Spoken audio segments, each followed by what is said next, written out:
তৃণমূল নেতা বাইতুল্লাহ শেখ খুনে মূল অভিযুক্তের জেরায় বিস্ফোরক উদ্ধার। বোম স্কোয়াডে নিষ্ক্রিয় করা হলো তাজা বোমা।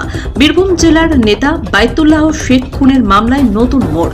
মূল অভিযুক্ত সাগর শেখকে জেরা করতেই সামনে এলো চাঞ্চল্যকর তথ্য। তার দেখানো পথে শনিবার বীরভূম জেলার বিশিয়া গ্রামে একটি পুকুর পাড় থেকে প্রায় 1 কেজি বারুদ এবং 15 থেকে 16টি তাজা বোমা উদ্ধার করে মল্লারপুর থানার পুলিশ। পরে বোম স্কোয়াড এসে সমস্ত বোমা নিষ্ক্রিয় করে। উল্লেখ্য, গত 19 জুলাই রাতে বিশিয়া গ্রামের মোড়ে এক দোকানে বসে বন্ধুদের সঙ্গে চা খাচ্ছিলেন এবং আড্ডা দিচ্ছিলেন তৃণমূল নেতা বাইতুল্লাহ শেখ।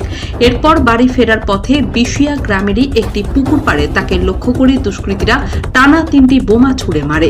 গুরুতর জখম অবস্থায় মাটিতে লুটিয়ে পড়েন তিনি। দ্রুত তাকে রামপুরহাট গভর্নমেন্ট মেডিকেল কলেজ ও হাসপাতালে নিয়ে আসা হলে চিকিৎসকেরা তাকে মৃত বলে ঘোষণা করেন। এই ঘটনায় মল্লারপুর থানার পুলিশ ইতিমধ্যেই একাধিক জনকে গ্রেপ্তার করেছে। মূল অভিযুক্ত সাগর শেখকে 4 দিনের হেফাজত নিয়ে জেরা করছে পুলিশ। তার সূত্র ধরেই শনিবার বিকেলে মল্লারপুর থানার পুলিশ ওই বিস্ফোরক উদ্ধার করে। গোটা ঘটনায় এলাকা জুড়ে তীব্র চাঞ্চল্য ছড়িয়ে পড়েছে।